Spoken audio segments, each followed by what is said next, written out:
these LLMs, they can operate and execute at really high levels and really, really quickly, but you still have to provide the guidance. You still have to provide the training. The best way to approach it is really to think about it as a junior level employee.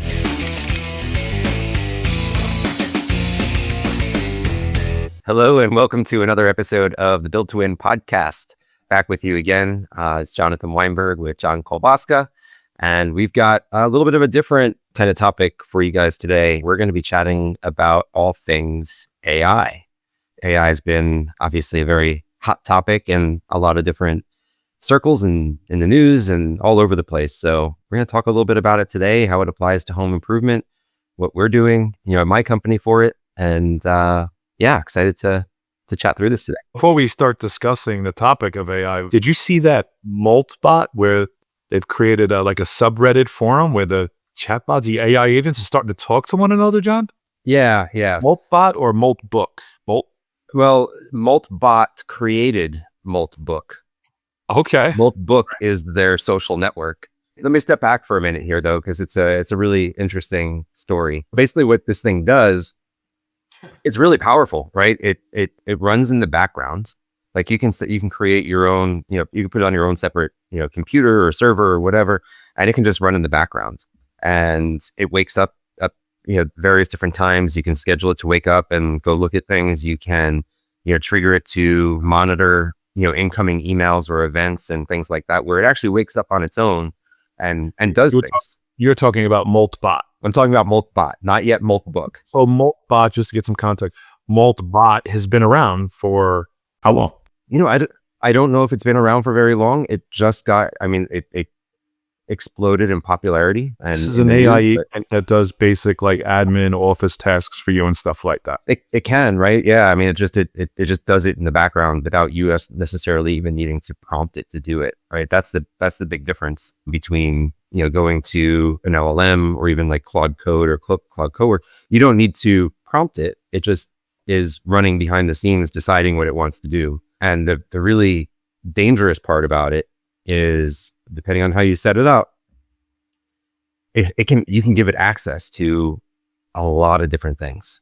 And the part that scares me is if it has access to your email, you can even give it access to your password manager. This thing can clean out your bank account. So what is the difference between, because I've been seeing, because you know this subject better than I do, I've been seeing ads on Facebook and Instagram and, browsing the internet about having AI agents to do these tasks for you. Is Moltbot an AI agent or is it completely different? An AI agent is is essentially something that executes different tasks as opposed to, direct back and forth chat. I guess I would think of this as almost an agent on steroids. It's the agent that runs on the background as opposed to you still prompting it to do things. So an AI agent, you give it prompts, it only follows those prompts. Or let's say, for example, we're working on voice and text message agents for appointment setting within Builder Prime, right? And you call the phone number, it answers the phone, and the AI agent has a set of prompts, and it knows how to kind of handle that conversation. And that's an agent, right? That's an agent that's set up for that kind of task, and it's going to operate within the confines of that particular task. Whereas something like Moltbot, there's less control over it. It's more of almost like a mind of its own. It decides what it wants to do. Is it thinking? Is it learning? Thinking and learning.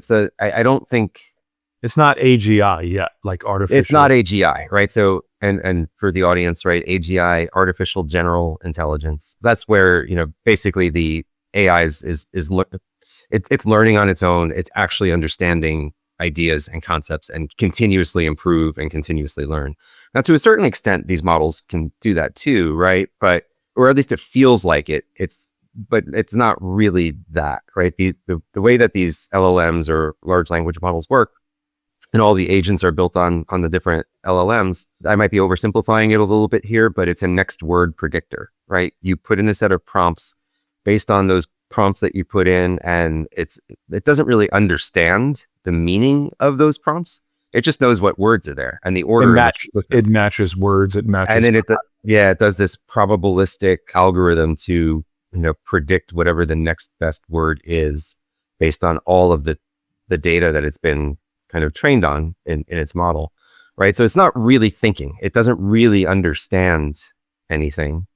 It's just applying a probabilistic algorithm in a way that it's tuned to do so. This is your ChatGPT. ChatGPT, Claude, Grok, Gemini, all of those types of. These are LLMs, which stands for large language models. Correct. Okay. So this is your traditional stuff that probably most of our users, if they are using it, they're using, right? And they're going to be using these large language models, going in and asking questions. I mean, the other thing is there's a whole bunch of other AI services out there that you can just purchase off the shelf and start using. You're talking about AI tools. AI tools, right? There's AI tools that you can plug into your email to, respond to the emails for you. Gmail's been doing that for you for a year and a half now. Yeah, but it's like you can click there's tools that will automatically like organize your emails and figure out which ones need responses and create drafts for you in your own type of style. There's tools like that. Actually, there's one I've been meaning to go and try, this one called Fixer that does that. A couple that a lot of people in home improvement might be aware of, right, is Zero and Rilla, right? Those are sales coaching tools, and they're off the shelf AI tools for a specific purpose. Those are other ways that you can access AI, but those are, basically everything here is going to be leveraging some sort of LLM in the background. It's just a matter of how is it tuned and how does the prompting work and how does what is everything else around it that utilizes it. We use in our business different LLMs like ChatGPT. I believe we use that for writing content for our website, for email, stuff like that. We find that works best. But for image editing, we'll use, I think it's Grok. Is it Grok? Grok. And then Gemini we use for other things. So the point is these different LLMs, right? Large language models, you can find that they do things differently. Some do other things better than others, right? Yes. That's what we're seeing in the business, right? So each LLM is built out differently. Yeah. Yeah. They're all tuned and trained a little bit. To specialize in other things, different things more efficiently than others. That's what we've seen. And there's other things also that, like, there's some other things that factor into it also. Like, for example, a context window. A context window is basically how many tokens, right? A context window is the number of tokens characters within its memory. Or characters, right? Yeah. So tokens, I don't think anybody knows what a token is. Sometimes it's a word. Sometimes it's a chunk of a word. I'm kidding. I don't know what a token is. Like, I know I don't know how to define it myself. I don't think anybody even like OpenAI has defined what a token is. I think they have. They definitely know what a token is and how it's created. What have they told us? Probably, but it's got to be some kind of, I think it's some kind of confusing, complicated way of determining what a token is based on, just how it's interpreted by the model. LLMs, right? So we're using different LLMs in business, but we're trying to figure out how Moltbot, you were starting to tell us, people using LLMs, but Moltbot is different. Moltbot's a little different. Let me just finish my previous thing about context windows and some of the difference there. Okay. And then we'll get back to Moltbot right after that. But context windows, so different models will have different size context windows, right? And you might even have different versions of Anthropic's LLMs or ChatGPT's LLMs, and they have different size context windows. And that's also something that's important because that's how much memory and data ingestion they can do and effectively operate off of in order to provide a response. But also managing the content, like especially when you're talking about doing larger tasks, managing the context window is something that's really important in order to make sure that you get good, efficient responses, because having a bloated context window is a good way to get like hallucinations, from the agent. So if you're using the majority of that context window, that's where you get hallucinations. Yeah, but for the typical kind of tasks, that's not, you're usually not going to do that very often unless you're doing something really intense, right? There might be a 128,000 token window, or even a million tokens in a context window. And to get to that point, it's pretty significant. However, what I will say is one kind of little tip is if you're having a really long conversation with an AI, or maybe you've fed it a bunch of documents and you continue to chat with it over time, you might notice that the responses get worse and worse. Yes. So this is where I And was going, because this is yeah, important, right? Because I know along with myself and a few other people in the industry, we're giving it documents, right? Like SOPs, marketing hmm plans, sales systems and stuff like that. And we're asking it for help. So some of these documents have, I mean, my sales training manual, we've given it to it. It's like 60 pages, yeah. right? And over time, I've noticed the more you ask of it, they hallucinate. We get answers that aren't necessarily correct. Especially as the conversation gets longer, right? And Okay. sometimes you just need to start over, right? And you start over and you'll start to see that the answers and the responses get a Now, little what do bit you mean by start over? Start a new chat? a new session. Yeah, a new chat session. Does it Mhm. remember what you've given it, or do you have to give it everything again? Well, it depends, right? ChatGPT and Claude and all of those, they have general memory about past chats and they index those in a certain way that it can reference back and use that in further chats and do so efficiently. But generally, like it's not going to remember very much about a past conversation. Like if you start a new session about that, sales process doc, it's not, it's basically a fresh context from your previous conversation. So you have to give it your documents again? You get your documents again, or you set up most of these LLMs have different ways of doing this, but ChatGPT has custom GPTs, I think Yes, Claude has custom GPT. projects. So you can Yes. create like a custom GPT that's kind of set up, like here's my sales process GPT.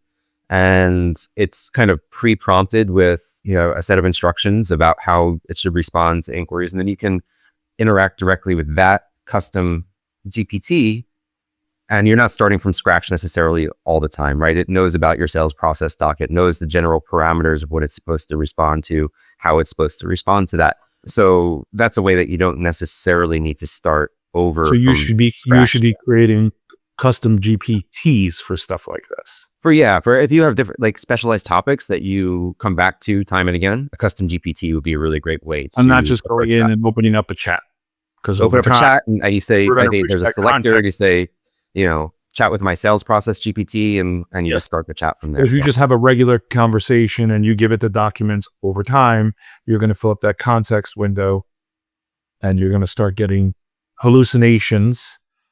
Interesting, they call it hallucinations. It's just Yeah, if you have like this little chat that's saved on the side and you keep coming back to that over and over again, it's going to start to perform pretty poorly. poorly. Yeah. Yeah. Yeah. That's important, because I bet you a bunch of our listeners that are using don't know that. I'm sure some do. We've had to learn that over time, that we've created custom GPTs for sales, for marketing, and we understand that I guess whatever, I don't know the exacts, but there no context window errors and stuff like that. But I've seen some, like I said, some chats over time, because I know the business. Again, you still have to be the expert in your industry, right? Because these LLMs aren't going to be, at least right now, they hallucinate. They give you bad information. You can't just rely on it blindly and say, hey, give me this answer, or just copy and paste it. You have to monitor what it's giving back to you. The best way to approach is really to think about it as, a junior level employee, right? You have to train that junior level employee. You have to verify the work.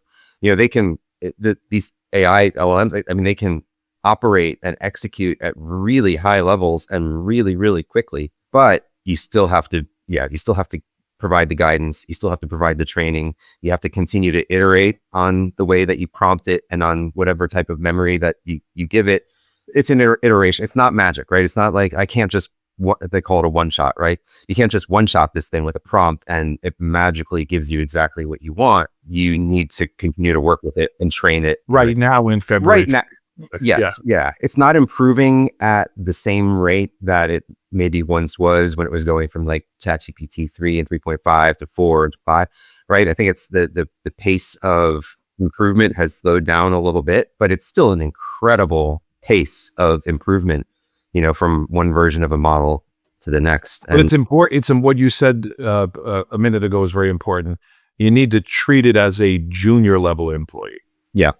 Yes. Yeah. I think some people don't treat it that way. Right. And you can get frustrated and say, this is crap. And I'm not doing They this. expect it to do high level tasks, and it's just not. Actually, I want to mention one other thing, because you talked about using it for content, right? And, there's a proliferation of AI slop out there now. right? So I think this is actually an AI slop is basically just garbage that AI spits out and people use for content in all these different places. Are you talking And about images and videos and stuff like that? probably even more text than anything else, but there's the images and videos. My kids actually will go to a place and say like, oh my god, that image is AI generated. They can tell which images are AI, right? So that's another, that the There's a images are bunch of also, backlash on that recently too on social media. yeah, this is a big risk to like social platforms and a LinkedIn and that type of thing, right? Like, Because I'm sorry, I know we're bouncing all over the place, but there's so much to say. It's funny, we started this conversation. It was like, I can't really help you much with AI, but now things are coming up. I want to say this because it is very important.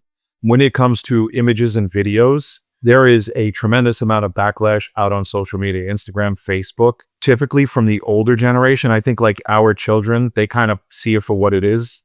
They don't discount it. But the older people that are used to the older ways of things, there's a backlash. So be careful about using AI to create images and videos for you. Personally, for fun, it's great. It's fun. But for business, you have to be careful. Like even people, there's a whole big topic about like, is it AI, not AI? There's hashtags trending, not AI. It's crazy. But for videos, like even professionally edited photographs and videos, people are now so sensitive to the AI stuff that they're seeing out there. I guess you could call it slop, right? The AI slop. yeah, that's what they call it. Yeah. That they're actually mistaken real, highly produced videos for AI. So if you're out there marketing on Facebook and YouTube and Instagram, and you have a professional video editor doing the work for you, you might not be seeing the results that you were. Video marketing is trending towards more recording on a phone, recording quickly in an app, going towards people want to see a lower, believe it or not, they want to see a lower quality produced video, right? And something that feels real to them. This is what we've been seeing on our social media. We've been getting better results, lower quality produced videos and images, just something that's real. Shoot with your camera on your phone, shoot the job, ask the customer a couple questions, play a little music in the background and walk out and no longer than 30 seconds. It's crazy. If you're using AI to produce content, be careful, right? Don't let it produce crap. Even if you're not getting penalized now by all the different algorithms, you will get penalized eventually. Just make sure it makes sense, right? I mean, review it, tweak it, make it in your own voice and make sure that it makes sense. It can still be a tremendous tool to Don't just save copy. a lot of time. Don't just copy and paste. Right. Yeah. Take it out, pull it out, change it to your voice. Talking to it enough, it'll start to understand the way you communicate. So you can do that, but you should still copy it, put it in an editor, edit it yourself. You should just use it for like content ideas, stuff like that, research, just stuff like that. But you still have to be careful. Yeah. I mean, it's amazing for outlines and it's amazing to brainstorm, right? I mean, use it for brainstorming on content, just discussing with it.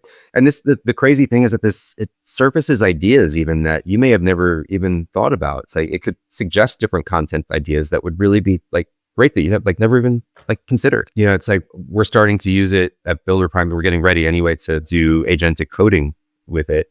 And it can find things in the code and suggest things like you might want to, take this kind of even like business level functionality and it can make suggestions. I'm like, holy crap, I never thought about that. How did I miss that? Yeah. Wow. Right. Yeah. It's like, it's really good for that stuff.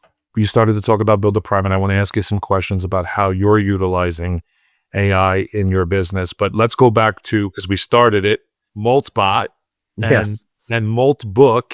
So go there again. You started to tell us. Honestly, I don't know all of the minute details about how it's operating in the back, but it's operating in the background.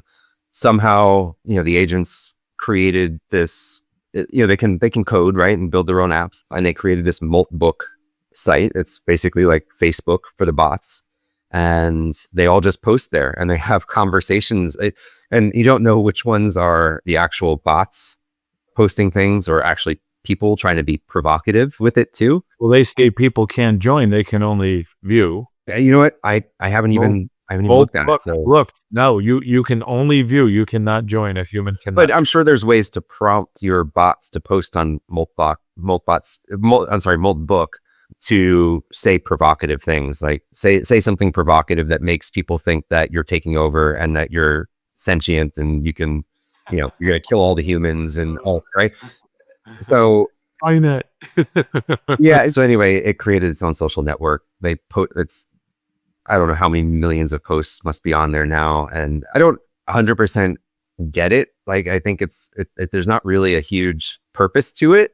I think it's just almost for fun, but it's kind of crazy the way that the number of agents that it can spawn to consume all of these posts. They're just playing to people's fears about AI and what it can become. And this is freaking some people out. Doesn't freak out, but it's just, there's this discussion right now going on. It'll be funny, John, February 2026, when this podcast ages 5-10 years from now.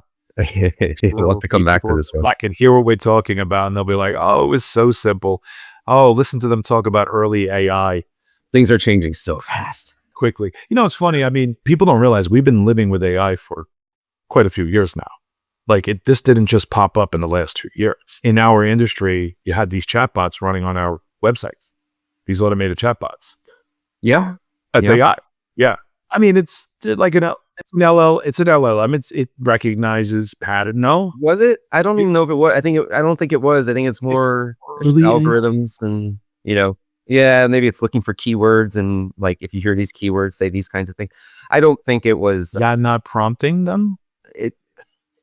Is it not early AI? We can get into semantics, right? I mean, I might be changing some of my opinions around this, but I didn't really even feel comfortable for a while to say the LLMs are AI. It's not really intelligence. They're algorithms. They're next word predictors. They're extremely computationally heavy, right? It requires tons of computation to do it well. Are these chatbots similar to these LLMs? I mean, well, the ones now are now they've got the LLMs in the background, but is that really intelligent? To me, intelligence is it's able to learn, right? Mm-hmm. And it's able to take and not just take this into memory AGI. To be able to reference. They talk about that. That's AGI. That's AGI. Yeah. So yeah, it's still doing tasks. So I mean, if you don't agree, I mean, I look from my perspective, although I don't have the experience that you do. Those chatbots were doing a lot of these things 10 years ago on my website. I wouldn't call that AI. I'd say it's it's quote unquote smart. Early AI. I don't know what algorithms it was using, but I'm sure it wasn't. Well, give an example of early AI. Given you would know better. What would you say? What did you notice, and what time period did you say, "Oh man, that's AI"? Because you obviously you have an eye for it. You were looking at. What did you see? When was the first time you stepped back and went, "Huh"? I think it was. Oh man, what version? It was that big revelation from ChatGPT from OpenAI. Whether I can't remember if it was version 2.5 or 3.5 or whatever it was, and so it was ChatGPT. Okay. Yeah, at least for me, that's when I mean, there's been a whole discipline in computer science around machine learning and all these other kinds of things. IBM Watson, right? I think this was more of like machine learning, ML, a little bit of a different. I don't think it was working exactly the same way like these LLMs do. You could make the argument that was AI. I mean, they had that thing competing on Jeopardy. That was 10 years ago? Yeah, it was a while ago. You do 15 years ago? Yeah. That kind of stuff has been around, but hasn't been in a distributable, efficient, to make that actually efficient to distribute to the masses and to operate on some kind of efficient level. Wasn't possible until these LLMs came out. When people talk about AI, right? What are they actually referring to? And you touched on this a little bit.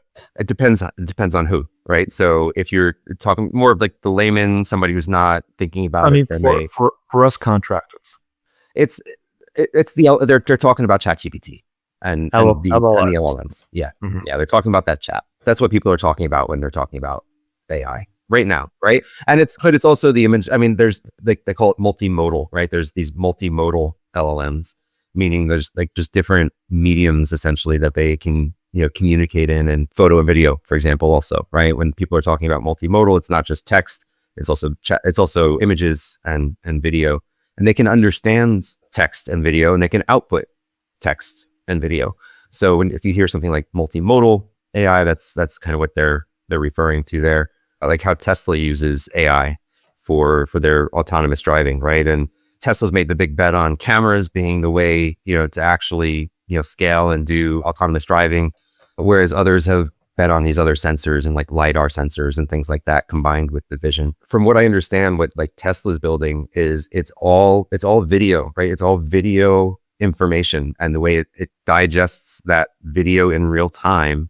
And it's not even thinking in text. It's not necessarily interpreting that video to text to understand what it means. It really is almost like a vision. It's just it knows what these things mean in a video format and is able to react and do things as a result of it. When we talk about AI and the LLMs I don't know if there's a different, maybe the LLMs aren't even relevant there, but there's these multimodal things, right? So it's not just text, it is also image and video. There's different types of AI right now currently being produced.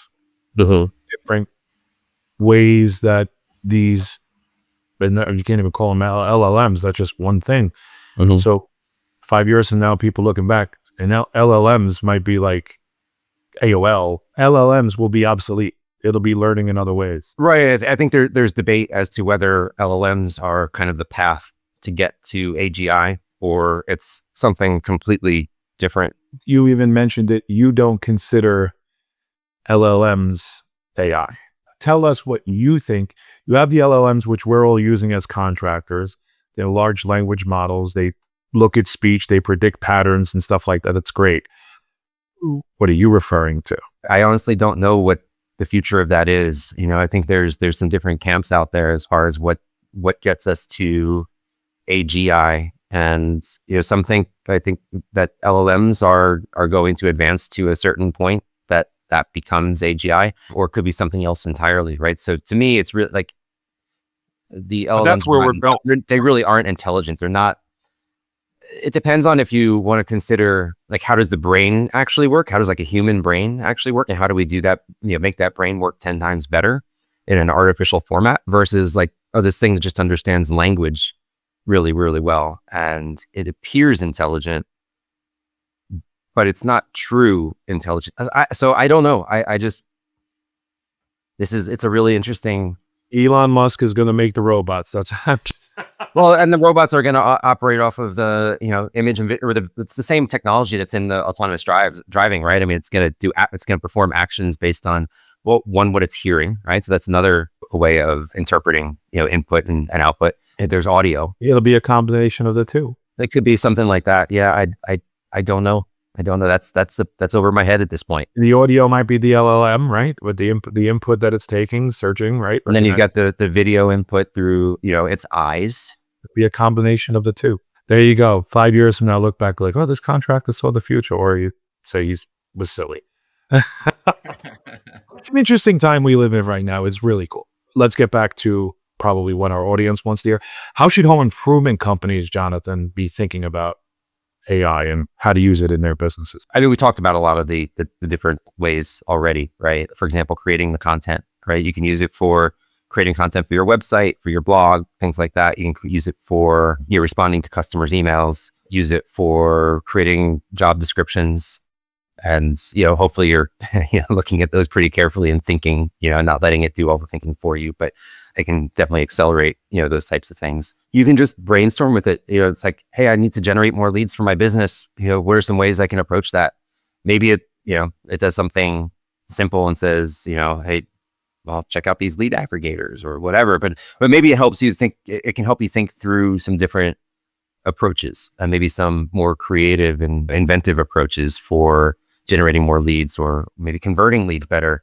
How can I get my leads to convert better? And there's tools like, Rilla and Zero and these AI sales coaching tools that are kind of programmed and tuned for that type of a thing to kind of give you that feedback and say like, here's what you can do better to close more, right? So if you're in the home and it's listening to these conversations in the home, here's what you can do to close more, and you can, brainstorm with it from that perspective. So how can I convert more leads? How can I provide better service to my customers? What do my customers want that I can do that I'm not thinking of? And over time, like it gets to know your business well, it gets to know you well, and it's going to get just better and better with the way that it can suggest things.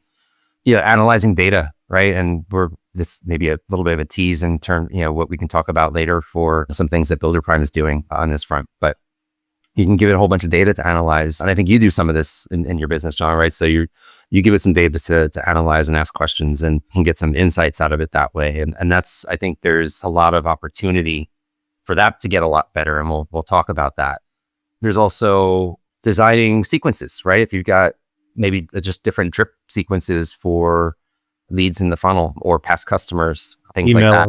Campaigns, yes. Email and text campaigns. And, what intervals should I send these at? What's the sequence look like? Obviously I've got one right away. And when should I send the second one, the third one, the fourth one, the fifth one? How should I set those up, right? And what type of message should I have in these messages? So you can have it like help you brainstorm around these different sequences and communications that you're sending to your customers to achieve the results, right? You should tell it what outcome you're trying to achieve and have it, help you with that. We talked about some of these off-the-shelf tools already, right? There's tons of different off-the-shelf tools that you can get for various different purposes. Some specialized for home improvement, some more general, but that can be really helpful. And you've mentioned a couple of AI tools in our industry, Rilla, Zero. Are there a few other vendors that are beside yourself that are starting to implement AI or bring AI into their softwares that you know of? I think there's some different kind of lead generation software that are doing some things like this. I think the Think Unlimited, I think is one of those. I'm a little less familiar, but I think Think Unlimited is doing some things around that with creating customer avatars and then there's Full Throttle AI. I think they're in not just in home improvement. I think there's a few industries that they work with. This is something else that we're working on in terms of building directly into Builder Prime, but voice and text message agents as well, right? There's some off the shelf types of tools that you can get for that. That's another thing that we're working on and tightly integrating with Builder Prime to be able to set appointments, for example, as the first type of use case. But even right now, you can go and get some of these things off the shelf, have it answer the phones for you and respond to customers on your website. There's a lot out there that you can do today that can move the needle, right? And really make a difference for you and help you do more with less and faster than you've ever done before. What do you feel comfortable sharing with the viewers here? What new features you have planned for Builder Prime coming up this year? The first one is our advanced reporting and AI reporting solution, right? So you can really talk to your data, right? This is hard to do, right? It's not a matter of just dumping it all of your data and just asking questions, right? There's a lot of technical work that goes into setting this up to do things the right way and do things effectively. But I've seen what it can do so far, and we're going to go into beta here soon with a few early customers on this. And I think it's going to be just so powerful, so incredible. Not only is it going to be able to answer questions, right? You can chat with it and it's going to answer a question and build a report for you that you can then come back to or put on a dashboard or, dig you can further. save the report if you ask it for a custom report. So you just talk to it and tell it what you're looking for. It'll give you the answer. It'll build the report for you. You can tweak that report if you want. You could save the report for later. You can continue to talk. Save it as a standard report. Some report that we look at daily, weekly, but yeah. Yeah. But not only that, it goes further, right? Some of the things that we were talking about earlier with like brainstorming, how can I just make these improvements in my business, or tell me something I don't know based on the data that you have access to. And it can actually surface insights for you and things that like I was talking about before for coding, right? It can bring up things like, I never considered that. I cannot wait to get this into our customers' hands. And when are you expecting this to release at least into beta? So into beta, we're going to start working with our first customer in probably a week or so, hopefully getting this into a wider group by the start of Q2. And then when should it be fully released? Well, hopefully the start of Q2, it's fully released. That's the goal. Yeah, that's the goal, but some things can change, but you're expecting it to at least roll out this year, 2026. First half for sure. And hopefully we're early Q2 rolling this out. Yeah. I'm so excited about it, but I'm also like super anxious to get it out because it's just, I can't wait. I'm just so excited about it. Plus the data's there. I mean, you've been storing data for my company for 8 years now. Yeah. And it's almost like it's sometimes can feel like it's locked up and it's like, just give me my data. I just need this data. It's capturing it, but it's to report on anything and everything is a monumental task to enable that. This is going to enable that so much. There's still work that goes into it and a lot of work up front, but once we get this upfront work out, it's going to be so easy to make like everything available for any type of analysis that you might want to do. tell me what's the most common type of response I get to my text messages, and how quickly are text message responses coming back, or just understanding performance of the call center. And even if there's our AI agents in your call center, really the possibilities are endless. Everything from the entire operation of your business. Yeah, I mean, it's just some of the automated reports that we built out outside of Build a Prime through ChatGPT that we look at. Speed to lead. How quickly? I mean, you don't have a report for this, but Yeah, we will. We've been using this for the past 6 months. How quickly are we calling that customer? Because everything is rolling through Build a Prime. Yeah. Right. So how quickly are we calling that customer from the moment the data hits Build a Prime? Like, you have it, you've created a record, the date, the time, and how quickly are we placing that call, right? We discovered that we were going, I would believe it was 44 minutes on average, down to less than 40 seconds, between 30 and 40 seconds. So we're using that outside of Build a Prime. I'm sure we'll be able to use this internally once you release this.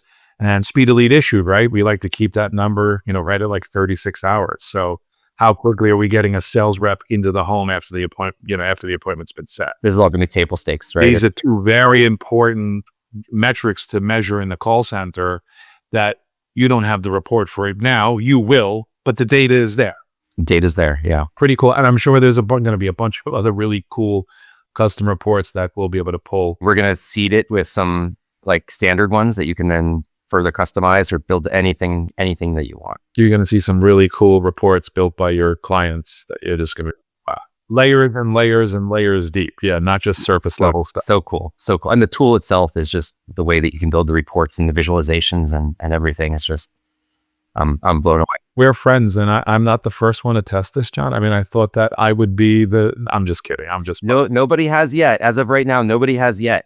But in a couple of weeks, I think we're going to be ready. We're going to be reaching out to you. You're not the first one, but you're probably like the second. Okay. I'll be waiting patiently. It's okay. So that's like data collection and running reports. Anything on the marketing side? I know it's pretty, AI popular. The voice and the text message agents, right? Carefully building our own versions of this, very much geared towards, our customers, towards home improvement. They're going to be AI agents that answer the phone. They sound pretty natural. You've heard it, right? You've tried it out. Your call center manager has been using it actually for some training already in terms of how to operate and how to execute a good call. It's going to just automatically set appointments for you in the system. It's going to know which sales reps are available and when. It's going to know when to schedule for.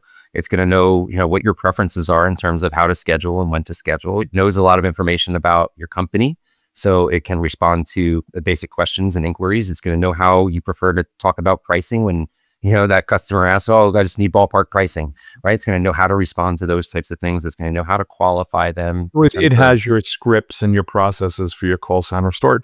Yeah, it has, right, exactly. It's not exactly a script. It's not going to follow a script per se, but certain parts will be scripted in terms of, how you want it to respond under different scenarios. I know, for example, like you don't have the call center operating on Sundays, right? And this thing can operate 24 hours a day, 7 days a week. Now we're using an answering service and paying for it. Yeah.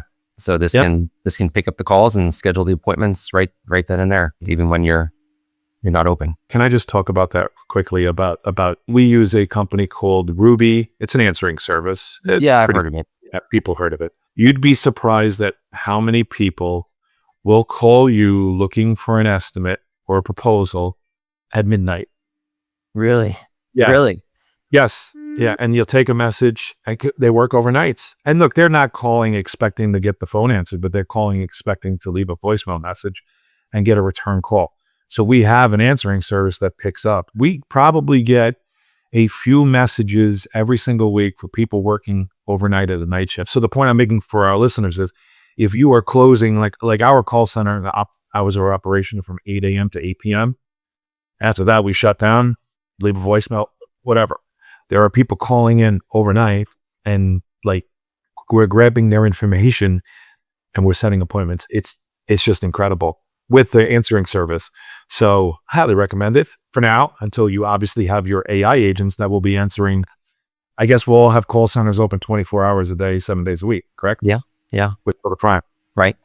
It's incredible. And then on the text message side as well, it's going to do the same exact thing with text message conversations. And yeah, the first use case that we're doing here is the appointment setting, but this is going to go further, right? It's all kinds of customer service types of functions. It could be when the lead hasn't, had an appointment yet, after they've had a lead. It can be follow-ups, confirmations. It can be, pre-production, post-production, all different types of use cases for it. But the first one we're training it for is that appointment setting. I think that's probably the most valuable one to start with. So Well, this is inbound, right? You're inbound, doing just yeah. nothing outbound yet. Just inbound. Outbound, yeah, we'll have to think about the outbound side a little bit more. There may be certain types of legal things we have to really consider and make sure are well handled, right, for outbound, because you can imagine that getting out of control and a lot of regulation getting put in place, to manage that, which is then going to lead to lawsuits and all kinds of things. But so the outbound, we got to be certainly careful with. One of the interesting questions that has come up a little bit with these agents is also that, should it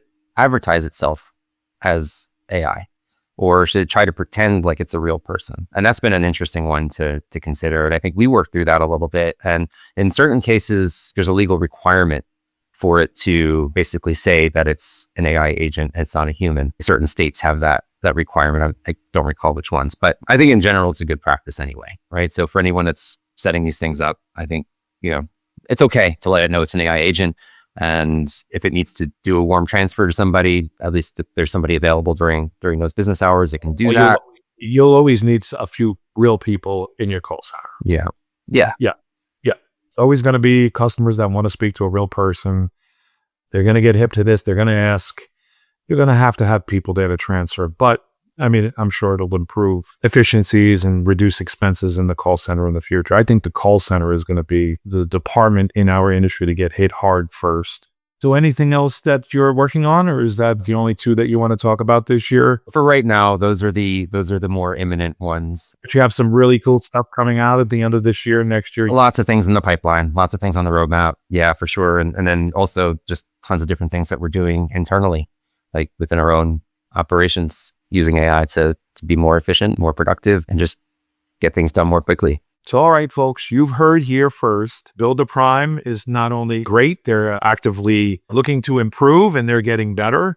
I've been a user since the analog days of 2008. I'm just kidding, Jonathan, but I've been a power user here now for 7 years. I highly recommend you go and check them out because, like I said, I've used a bunch of CRMs out there in the industry, and Build a Prime is built specifically for contractors right out of the box. So don't take my word for it. Just go check them out. Go get a demo. I know I'm promoting you, Jonathan, and you don't have to do that. But this was started out as more of an AI conversation and went over to Build a Prime. So I think we'll leave it there, Jonathan. I think we'll probably do another one of these probably middle to late of next year because I know you have really, really cool stuff coming out that we'll talk about. And the way this topic is obviously just changing so quickly, this is probably something we're gonna have to talk about at least a few times a year. Hopefully everybody found this one interesting. I know this might be the most fun I've had on one of these conversations. I can't get enough of this stuff, so I'm just super excited about it. You love geeking out, nerded out on this stuff. Oh, I love it.